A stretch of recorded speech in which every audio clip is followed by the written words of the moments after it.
Saya nak bacakan pula hadis Nabi tentang gambaran orang yang mati dalam keadaan su'ul khatimah. Allah Subhanahu wa ta'ala berfirman. Sebelum baca hadis Nabi, baca firman Allah dulu. Di dalam surah Al-Anfal ayat 50 hingga 51. Dan amatlah ngerinya kalau engkau melihat ketika malaikat mengambil nyawa orang-orang kafir dengan memukul muka dan belakang mereka sambil berkata, rasalah kamu azab seksa neraka yang membakar. Yang demikian itu ialah disebabkan apa yang telah dilakukan oleh tangan kamu sendiri.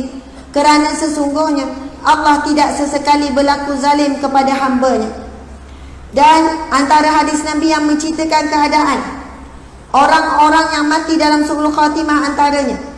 Dan sesungguhnya orang kafir apabila ia dihadiri kematian, maka malaikat azab datang dengan selai kain buruk yang sangat kasar. Mereka berkata kepada rohnya, keluarlah dengan membenci dan dibenci. Maksudnya memang dia orang ketakutan, dia orang tak nak keluar. Benci kematian sebab dia rasa sakit dan sangat takut ketika itu. Saya pernah baca antara cara orang non-Muslim, saya tak sebutlah mana-mana bangsa ke daripada mana-mana tempat di dunia ini. Saya pernah baca hakikat mereka bila ada orang nak mati tengah nazak. Kita kalau ada orang sedang nazak, kita buat apa? Kita baca Yasin. Lagi kita ucap, mengajarkan kalimah paling utama ketika itu, la ilaha illallah. Kalau dia tak mampu la ilaha illallah, Allah, Allah, Allah, Allah, kena bantu sampai nafas akhir. Sebab dia sedang berlawan dan bertarung dengan apa yang diperlihatkan di depan matanya. Akan datang iblis berupa seorang ulama yang dia kenal. Siapa-siapa yang dia kenal, Tok Guru mana-mana. Lalu iblis pun berkata dengan rupa ulama tersebut, kalau kau tak nak sakit, kau sakitkan dia. Kalau kau tak nak sakit, kau tunduk, engkau angguk saja. Menunjukkan seumpama dia sembah syaitan dan iblis.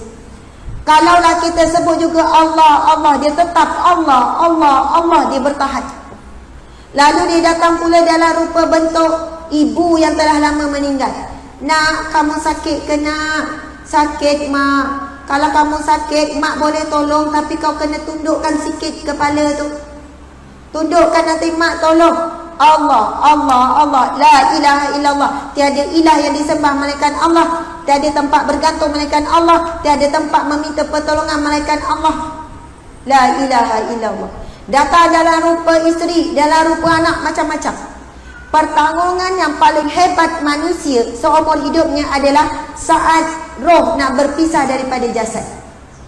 Sebab syaitan akan berusaha sedaya upaya ketika ini supaya orang ini kalau hidupnya dulu soleh, banyak sedekah, banyak ibadah, biarlah saat akhirnya dia menyembah jin, syaitan dan iblis. Jadi sebab itu kita kena membantunya.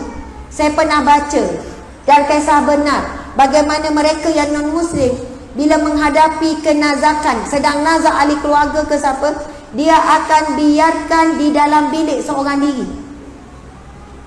Kalau nampak dah teruk keadaan, dia dah mencakar, dia apa semua, dibiarkan seorang diri di dalam bilik. Sebab ahli keluarga tak sanggup tengok dahsyatnya keadaan mereka bila saat roh nak ditarik. Lalu setelah bunyi diam, tak bunyi apa, mereka akan buka pintu dan dilihat dinding-dinding penuh dengan cakar-cakar. Sebab ketika berhadapan dengan nazak tu, dia kesakitan, dia mengelupur sampai berbekas pada dinding-dinding, cakar-cakar. Begitu begini dibiarkan sehinggalah dia selesai. Allahu Akbar, na'udzubillahi min zalik. Sebab itu pakan bius sekalipun tak boleh pesan pada orang nanti bila nak sakaratul maut, saya tolong bius dos paling kuat sekali supaya tak rasa sakit sakaratul maut. Kan kalau dah dibius, belah macam mana, hilang sakit kan. Tapi sakit sakaratul maut, bahkan para alim ulama kata tidak ada siapa pun yang terlepas daripada sakitnya sakaratul maut. Walaupun Nabi Muhammad SAW tetap merasai kesakitan. Dan orang mukmin, orang soleh, orang mana-mana pun, walaupun tak pangkat dia setinggi mana iman dia, tetap akan melalui kesakitan apabila roh nak terpisah daripada jasad.